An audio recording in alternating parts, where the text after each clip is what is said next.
পড়াশোনা শেষ করে সবাই যখন চাকরির পেছনে ছোটেন, সেখানে শামীম মিয়া চাকরি ছেড়ে বিক্রি করছেন চা। ক্ষুদ্র এই ব্যবসায় বাজিমাতও করেছেন তিনি। তার হাতের এক কাপ চা খেতে মানুষ ছুটে আসেন ২০ কিলোমিটার দূর থেকেও। কোনো ব্র্যান্ডেড দোকান নয় কোনো নামিদামি ক্যাফেও। গ্রামের বাজারের ছোট্ট এই টিনের ঘরই এখন পরিচিত সবার কাছে। এখানে বানানো এক কাপ মালাই চায়ের স্বাদ নিতে মুখিয়ে থাকেন সবাই।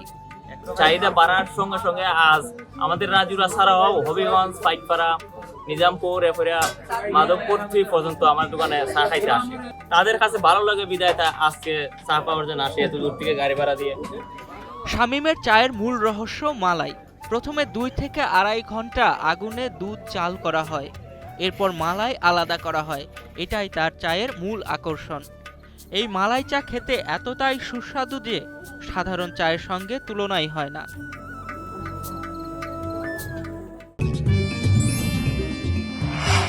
আমার অথেন্টিক ব্রাজিলিয়ান কফি। স্নাতক শেষ করে চাকরিতে যোগ দিয়েছিলেন শামীম, কিন্তু একদিন চাকরি ছেড়ে গ্রামের বাজারে কসমেটিক সামগ্রীর দোকান খোলেন। তারপর জীবিকার তাগিদে শুরু করেন চা বিক্রি। শুরুতে ৫ কেজি দুধের চা বিক্রি হলেও এখন প্রতিদিন দুধ প্রয়োজন হয় প্রায় ১ থেকে ১.৫ মণ।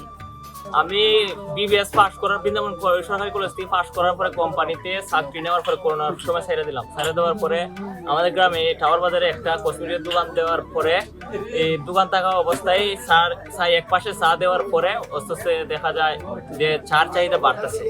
তখন ৫ কেজি শুরু করার পরে আজকে বর্তমানে ১.৫ মণ দুধ প্রতিদিন বিক্রি করি। এখানে প্রতিদিন বিক্রি হয় ৩০ থেকে ৪০ কাপ স্পেশাল মালাই চা। এখন তার দৈনিক বিক্রি ১০,০০০ টাকার কাছাকাছি। চা বিক্রি করেই মাসে আয় হয় ৩ লাখ টাকার মতো। আমার এখানে বর্তমানে রং চা, দুধ চা আর স্পেশাল একটা মালাই চা আছে। তবে মালাই চাটা হইছে সবসময় পাওয়া যায় না, এটা সারাদিনে ৩০-৪০টা উঠে। শুধু গ্রামবাসী নয়, এখানে চা খেতে মানুষ আসেন জেলার বিভিন্ন এলাকা থেকে। এমনকি চায়ের এলাকা চুনারুঘাট থেকেই যুবকরা মোটরসাইকেল নিয়ে এখানে চা খেতে আসেন।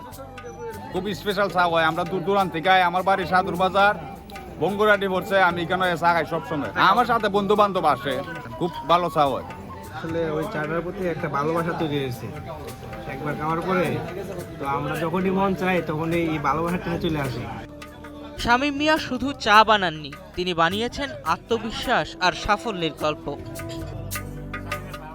সিলেট থেকে কবির আহমদের পাঠানো তথ্য ও ভিডিও চিত্রে ডেস্ক রিপোর্ট, কালের কণ্ঠ।